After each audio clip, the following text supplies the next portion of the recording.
அதிமுக பொதுக்குழு செயற்குழுல அவரு 18%, எனக்கு 23%, ஆக மொத்தம் 41% இல்லையா? 18% ஒரு தரப்புக்கு, 23% ஒரு தரப்புக்கு. அப்ப 234 தொகுதியை எப்படி பிரிப்பீங்க? 18% ஆதரவு உள்ளவங்களுக்கு அதுக்கு ஏத்த மாதிரி கொடுக்கணும்ல தொகுதிய. அப்ப யாரு இத முதல்ல இப்படியான விஷயத்த இந்த லூப் போல கொடுத்தது யாரு? 2019 ஒரு 20 தொகுதியோட நிறுத்தி விட்டாரு எடப்பாடி. அப்புறம் 9 இடைத்தேர்தல், சட்டமன்ற இடைத்தேர்தல் நடக்கும்போது இவங்க 9ல ஜெயிச்சாங்க. மொத்தம் 22 சட்டமன்ற இடைத்தேர்தல்கள், 18 டிஸ்குவாலிஃபைடு, 4 மரணித்தவர்கள், 22 மொத்தம். இந்த 22ல ஒண்ணு கூட கூட்டணி கட்சிகளுக்கு கொடுக்கல. அதுக்கு அப்ப 22க்கு 22 நிப்பீங்களா? ஏதோ 4ஓ 5ஓ எங்க பாமகவுக்கு செல்வாக்கு இருக்கோ அங்க கொடுக்க வேண்டியதானே. கொடுக்கல. அப்கோர்ஸ் எல்லாரும் அதை ஒத்துக்கிட்டாங்கன்னா பிஜேபி ஒத்துக்கிடுச்சு. பிஜேபி எப்படி ஒத்துக்கிடுச்சு? குழு ஒத்துக்கிடுச்சு. குழுவோட தலைவர் யாரு? பியூஷ் கோயல். பியூஷ் கோயல் இப்ப என்ன பண்றாரு? திருப்பி மீண்டும் அதே குழுக்கு வர்றாரு. அப்ப இதுல அடிப்படையில எடப்பாடி கை ஓங்குது, அண்ணாமலை கை வீக் ஆகுது. பிஜேபிக்கு இவங்க நினைக்கிற அளவுக்கு சீட்டு அதிமுக கூட்டணியில வராது. அப்ப பழையபடி அதே தான், 20ஓ 25ஓ. இதை நீங்க எப்படி புரிஞ்சுக்கிடலாம்னா, காங்கிரஸுக்கு திமுக எவ்வளவு சீட்டு கொடுக்குதோ அதே சீட்டு தானே பிஜேபி அதிமுக வாங்க முடியும். கூட்டணியில எந்தெந்த கட்சிகளை சேர்த்துக்கிடணுங்கிற அதிகாரம் மட்டும்தான் இப்போ எடப்பாடி பழனிசாமிக்கு.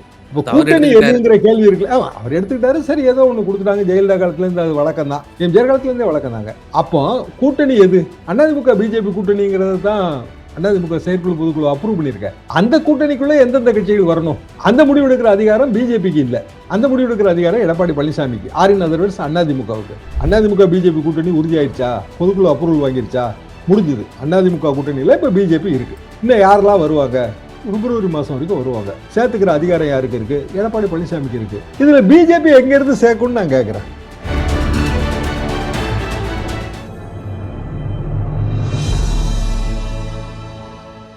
தமிழ் நியூஸ் நேயர்களுக்கு அன்பு வணக்கம். இன்றைய சிறப்பு நேர்காணலில் நம்மோடு இருந்திருக்கும் சிறப்பு விருந்தினர் மூத்த பத்திரிகையாளர், வழக்கறிஞர், முனைவர் தராசு ஷியாம் சார். சார் வணக்கம். வணக்கம். அதிமுக பாஜக இந்த கூட்டணி மட்டும்தான் பெரிதாக எந்த ஒரு பார்ட்னர்ஸும் வந்தபாடு இல்லை. இந்த கூட்டணி எடப்பாடி பழனிசாமி அவர்களும் அவரோட எதிர்பார்த்து கொண்டுதான் இருக்கிறார், ஒரு மெகா அலையன்ஸ் ஃபார்ம் செய்யப்படும் என்று. ஆனால் இதுல உத்தேச பட்டியலை அமித்ஷாவிடம் நயினார் நாகேந்திரன் வழங்கினார் என்ற கருத்தெல்லாம் செய்தி ஊடகங்கள் வெளியானது. ஆனால் நயினார் நாகேந்திரன் அவர்கள் அந்த இதை மறுத்தார். அண்ணாமலையினுடைய ஆதரவாளர்கள் தொடர்ந்து ஊடகங்கள்ல பேசிட்டு வர்றது என்ன அப்படின்னா, 2 இரட்டை இலைக்கு ஒரு தாமரை நிற்க வேண்டும், அப்போதுதான் பாரதிய ஜனதா ஒரு நாடாளுமன்ற தேர்தலில் அதிமுகவை தன்னுடைய கட்டுக்குள் வைத்துக் கொள்ள முடியும் அப்படிங்கிற ஒரு தியரியை சொல்றாங்க. ஸோ கிட்டத்தட்ட 65-70 தொகுதிகள் வரை பாரதிய ஜனதா அதிமுகவிடம் கேட்பதாகவெல்லாம் செய்திகள் வருகிறது. அவர்களுடைய குறிக்கோள் என்பது ஒரு கணிசமான இடங்களில் இந்த முறை கேண்டிடேட் போட்டு நிற்க வேண்டும் அப்படிங்கிற ஒரு குறிக்கோள்ல இருக்காங்களா பாரதிய ஜனதா? அப்படிதான் தெரியுது. அதுக்கு எடப்பாடி பழனிசாமியே தான் ஒரு வழியும் கொடுத்தாரு. அவர் என்ன பேசினாருங்க பொதுக்குழு செயற்குழுல, அதிமுக பொதுக்குழு செயற்குழுல? எனக்கு 23%, ஆக மொத்தம் 41% இல்லையா? 18% ஒரு தரப்புக்கு, 23% ஒரு தரப்புக்கு. அப்ப 234 தொகுதியை எப்படி பிரிப்பீங்க? 18% ஆதரவு உள்ளவங்களுக்கு அதுக்கு ஏத்த மாதிரி கொடுக்கணும்ல தொகுதிய. அப்ப யாரு இத முதல்ல இப்படியான விஷயத்த இந்த லூப் போல கொடுத்தது யாரு? இபிஎஸ். அண்ணாமலை இது முதலே சொல்லிட்டாருங்க, நமக்கு 18% வந்திருக்கு, அதனால அதுக்கு தகுந்த மாதிரி சீட்டு வேணும், 2:1 வேணும், 2 சீட்ல வேணும்னா ஒரு சீட்ல நம்ம நிக்கணும், இது அவர் சொன்னாரு. அப்போ உத்தேச பட்டியல் இது பத்திரிகையில செய்தி வெளிவருது. அதே நேரத்துல குழுவை மாத்தி அமைச்சிட்டாங்க.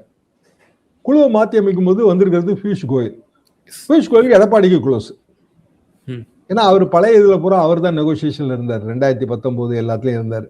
2019 ஒரு 20 தொகுதியோட நிறுத்தி விட்டார் எடப்பாடி. அப்புறம் 9 இடைத்தேர்தல், சட்டமன்ற இடைத்தேர்தல் நடக்கும்போது இவங்க 9ல ஜெயிச்சாங்க. மொத்தம் 22 சட்டமன்ற இடைத்தேர்தல்கள், 18 டிஸ்குவாலிஃபைடு, 4 மரணித்தவர்கள், 22 மொத்தம். இந்த 22ல ஒண்ணு கூட கூட்டணி கட்சிகளுக்கு கொடுக்கல. 22 சட்டமன்ற தொகுதியில மக்களவை தேர்தல் மைனாரிட்டி ஆட்சி அஇஅதிமுக செஞ்சிட்டு இருந்துச்சு. அப்போது பெரும்பான்மைக்கு அவர்கள் கணிசமான ஒரு எம்எல்ஏக்கள் இருந்தால்தான் ஆட்சியை தொடர முடியுங்கிற ஒரு நிர்பந்தத்தின் பெயரால் அவர். அதுக்கு அப்ப 22க்கு 22 நிப்பீங்களா? ஏதோ 4ஓ 5ஓ எங்க பாமகவுக்கு செல்வாக்கு இருக்கோ அங்க கொடுக்க வேண்டியதானே. கொடுக்கல. அப்கோர்ஸ் எல்லாரும் அதை ஒத்துக்கிட்டாங்கன்னா பிஜேபி ஒத்துக்கிடுச்சு. பிஜேபி எப்படி ஒத்துக்கிடுச்சு? குழு ஒத்துக்கிடுச்சு. குழுவோட தலைவர் யாரு? பியூஷ் கோயல். பியூஷ் கோயல் இப்ப என்ன பண்றாரு? திருப்பி மீண்டும் அதே குழுக்கு வர்றாரு.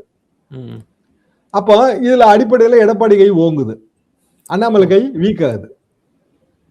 குழுவை மாத்தி அமைத்தது மூலமாக மட்டுமே. ஏன்னா பாண்டா வரும்போது என்ன சொன்னாங்கன்னா, அடே அப்பா பாண்டாவா, அவரு டெல்லியிலேயே வந்து ஆம் ஆத்மியை காலி பண்ணவராச்சே, அவரு டெல்லியில ஆட்சியே பிடிக்க முடியாம இருந்த பிஜேபி ஆட்சிக்கு அமர்த்தியதே பாண்டா. பாண்டா உடனே போய் அன்புமணி எல்லாம் பார்த்து சமாதான புறா வெள்ள புறா எல்லாம் பறக்க விட்டாரு. டாக்டர் வெள்ள புறா வறுத்து தின்னுட்டாரு.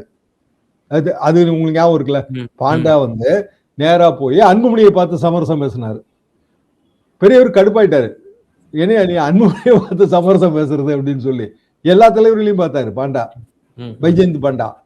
அப்ப அவரு இல்லைங்க, அவர் பெரிய விற்பனர் சூரரு, அவர் வந்து எல்லாத்தையும் சமாதானப்படுத்திடுவாருங்க, எல்லா பிளவுகளையும் சமாதானப்படுத்திடுவாரு, டிடிவி ஓபிஎஸ் எல்லாரையும் சமாதானப்படுத்திடுவாரு, பயங்கரமா வரப்போகுது, விஜயோடையும் பேசுறாங்க, இப்படிதானே சொன்னாங்க. அப்போ இப்ப டக்குன்னு அந்த எல்லாத்தையும் மாத்தி பாண்டாவையே வந்து வேற மாநிலத்துக்கு போட்டு வச்சுங்க, அஸ்ஸாம்னு நினைக்கிறேன், போட்டுட்டு இவரை கொண்டு வந்துட்டாங்க. நம்ம ஆளு பியூஷ் கோயல் பழைய ஆளு, அவரை கொண்டு வந்துட்டாங்க. அவரு எடப்பாடி கைக்குள்ள இருக்காரு அவர் ஆட்டோமேட்டிக்கா. ஸோ பிஜேபிக்கு இவங்க நினைக்கிற அளவுக்கு சீட்டு அதிமுக கூட்டணியில வராது. அப்போ பழையபடி அதே தான், 20ஓ 25ஓ. இதை நீங்க எப்படி புரிஞ்சுக்கிடலாம்னா, காங்கிரஸுக்கு திமுக எவ்வளவு சீட்டு கொடுக்குதோ அதே சீட்டு தானே பிஜேபி அதிமுக வாங்க முடியும். கடந்த நாடாளுமன்ற தேர்தலில் இவங்க 6 தான் கொடுப்பேன் அப்படின்னு சொல்லி இபிஎஸ் ரொம்ப ரஃப் அண்ட் டஃபா இருந்தாரு, take it or leave it offer தான் கொடுத்தாரு. ஆனா அண்ணாமலை 12 கேட்டாரு, அதனாலதான் கூட்டணி முடிஞ்சிச்சு. காரணம் சொல்றாங்க, அண்ணா அறிஞர் அண்ணாவை வந்து அவர் அவதூறான விமர்சனத்தை முன்வைத்தார், அதனால் வந்து உடைந்தது என்று.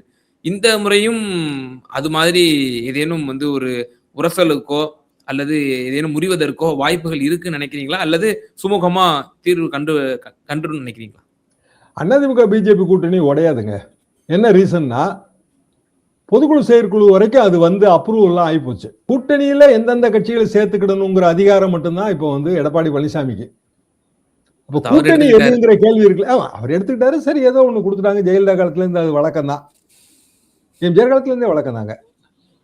அப்போ கூட்டணி எது? அதிமுக பிஜேபி கூட்டணிங்கிறது தான் அதிமுக செயற்குழு பொதுக்குழு அப்ரூவ் பண்ணிருக்க. அந்த கூட்டணிக்குள்ள எந்தெந்த கட்சிகள் வரணும், அந்த முடிவு எடுக்கிற அதிகாரம் பிஜேபிக்கு இல்ல. அந்த முடிவு எடுக்கிற அதிகாரம் எடப்பாடி பழனிசாமிக்கு, ஆரின் அதர்வர்ஸ் அதிமுகவுக்கு. அப்போ கூட்டணி கட்சிகள் யாரோ சேர்த்துக்கிறாங்கன்னு வச்சுக்கோங்க. இப்போ ஐஜேகே சேர்த்துக்கிறாரு. ஐஜேகேக்கு எத்தனை சீட்டு? 2 சீட்டு, ரைட்டு. ஐஜேகே தானே ஏடிஎம்கேவோட ஒப்பந்தம் போட்டு எடப்பாடி பழனிசாமி ஒரு கையெழுத்தும் ஐஜேகேவோட தலைவர் ஒரு கையெழுத்தும் போட்டு அந்த ஒப்பந்தத்தை தானே நம்ம வந்து பிரஸ்ல ரிலீஸ் பண்ணுவோம். பிஜேபி இதுல எங்க இருந்து வரும்? பிஜேபியும் தனியான ஒரு ஒப்பந்தம் போடணும் இங்க. ஆனா இன்னொரு கருத்து சொல்லப்படுது, இப்ப பிஜேபி ஒரு பல்கான ஒரு சீட்டு வாங்கிக்க, ஒரு 50ஓ இல்ல 60ஓ வாங்கிட்டு அதை வந்து டிடிவி தினகரனுக்கும் ஓபிஎஸ்க்கும் பகிர்ந்து கொடுக்கக்கூடிய வாய்ப்புகள்லாம் இருக்கு அப்படின்ற ஒரு கணக்கும் சொல்றாங்களே, அதெல்லாம் வந்து கடந்த கால தமிழக வரலாற்றுல இருந்தது இல்லையா?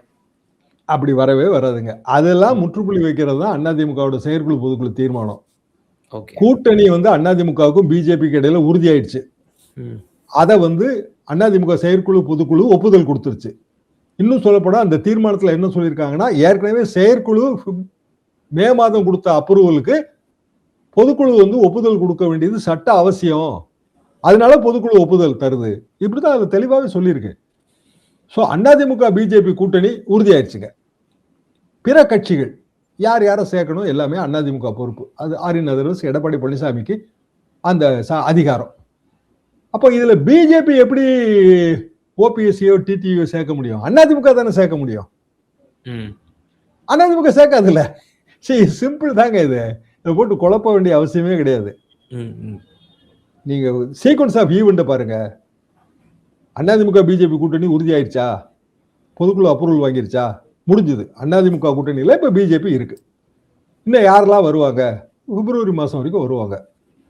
சேர்த்துக்கிற அதிகாரம் யாருக்கு இருக்கு? எடப்பாடி பழனிசாமிக்கு இருக்கு. இதுல பிஜேபி எங்க இருந்து சேர்க்கணும்னு நான் கேட்கிறேன். அப்ப அதிமுக ஒப்புதல் இல்லாமலோ சம்மதம் இல்லாமலோ பிஜேபி வந்து அவங்க பங்குல இருந்து, அவங்களுக்கு 30 தொகுதி தான் தராங்க, அவங்க பங்குல இருந்து 5 சீட்டு எடுத்து ஆளுக்கு 2.5 சீட்டு கொடுத்துட்டாங்கன்னு வைங்க, ஓபிஎஸ்க்கும் டிடிவிக்கும். அதிமுக அதை ஏத்துக்கிட்டாதுல்ல. ம். அது போகுங்க. இதுல பிராக்டிகல் டிஃபிகல்ட்டி என்னன்னா, ஓபிஎஸும் டிடிவியும் என்ன சீட்டை விரும்புறாங்களோ அதே சீட்டை தான் பிஜேபியும் விரும்புது. ஓகே. மதுரையில வந்து அவங்க இந்த தொகுதியில எங்களுக்கு இவ்வளவு ஓட்டு இருக்குன்னு ஒரு கணக்கு கொடுத்திருக்காங்க. அந்த கணக்குல ஓபிஎஸ் ஓட்டும் டிடிவி ஓட்டும் இருக்கா இல்லையா? ம். இருக்குல்ல. போன தேர்தல் அவங்களோட இருந்தவங்க தானே. அப்ப அவங்க எங்க கேட்பாங்க? ராம்நாத் டிஸ்ட்ரிக்ட்ல ராம்நாட்ல ஒரு தொகுதியோ 2 தொகுதியோ ஓபிஎஸ் கேட்பாரு. தேனியில ஒரு தொகுதியோ 2 தொகுதியோ டிடிவி கேட்பாரு. அதை எப்படி வந்து இவங்க கொடுப்பாங்க? இவங்க அங்க நிக்கணும்ன்றாங்களே. அது அதிமுக கொடுக்கணும்னு நினைப்பாங்க அவங்க. ஓகே. சரி, பிஜேபியோட விருப்ப பட்டியல் எவ்வளவு வேணாலும் இருக்கலாங்க. 234 தொகுதியில நிக்கணும்னு கூட அவங்க விரும்பலாம். அது அவங்க இஷ்டம். ஆனா கொடுக்கக்கூடிய அளவு பிராக்டிகலா 160 தொகுதி கண்டிப்பாக அதிமுக நிக்கணும். நின்னாதான் அடுத்த கட்டமே போக முடியுங்க. அப்ப மிச்சம் 74 தொகுதி எல்லாருக்கும் சேர்த்து. அதிமுக கூட்டணியில எந்த கட்சியுமே வரல, வெறும் பிஜேபி மட்டும் தான் மிஞ்சுதுன்னு வைங்க. அந்த 74ல 34 அதிமுகவை எடுத்துரும். 34 44. அப்போ என்ன காரணம்னா, பிஜேபிக்கு வந்து தமிழ்நாடு பூரா எல்லா தொகுதியிலையும் பரவலான ஓட்டு வங்கி கிடையாது. அவங்களை பொறுத்தவரையில அவங்களுக்கான அதிகபட்ச ஓட்டு வங்கி இருக்கிற வெற்றி வாய்ப்புள்ள தொகுதிகள் அது எது அப்படின்னா, கன்னியாகுமரி மாவட்டத்துல, கோயம்புத்தூர்ல, திருப்பூர்ல, நீலகிரில, இப்படி ஒரு குறிப்பிட்ட பகுதிகள் இருக்கு. சிட்டிஸே டார்கெட் பண்றாங்கன்னு சொல்றாங்களே சார். இப்ப சிட்டிஸ்ல கடந்த நாடாளுமன்ற தேர்தலில் நல்ல ஸ்கோர் பண்ணிருக்காங்களே. இல்லங்க, நாடாளுமன்ற தேர்தலை இதுல கணக்குல எடுத்துக்க கூடாதுன்னு சொன்னது யாருங்க? இபிஎஸ் தான். ஆனா ஓட் ஷேரை மட்டும் அவர் எடுத்துக்கிட்டாரு. அது வேற, இது வேற. ஆனா அதுல விழுந்த ஓட்டையும் அதையும் நான் வந்து தனிக்கணக்கா வச்சுக்கிறேன்றாரு. அதுவே ராங்கு. நாடாளுமன்ற தேர்தலில் மோடி பிரதமருக்கு ஓட்டு போட்டிருப்பாங்க, நான் அதை இல்லைன்னு சொல்லல. அதே நேரத்துல அண்ணாமலை வந்து திமுகவும் வேண்டாம், அதிமுகவும் வேண்டாம், நம்ம ஏதாவது ஒரு வகையில மாற்று அரசியலை திங்க் பண்ணணும்னு சொன்னார்ல, அதுக்கு ஓட்டு விழுந்ததா இல்லையா?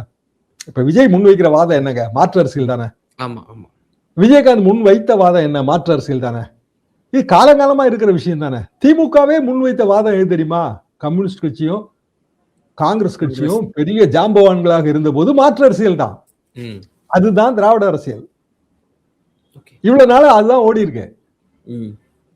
ஒரு கம்யூனிஸ்டும் நேஷனல் பாலிடிக்ஸ் தாங்க, காங்கிரஸும் நேஷனல் பாலிடிக்ஸ் தான். 67 வரைக்கும் அதான் நிலைமை.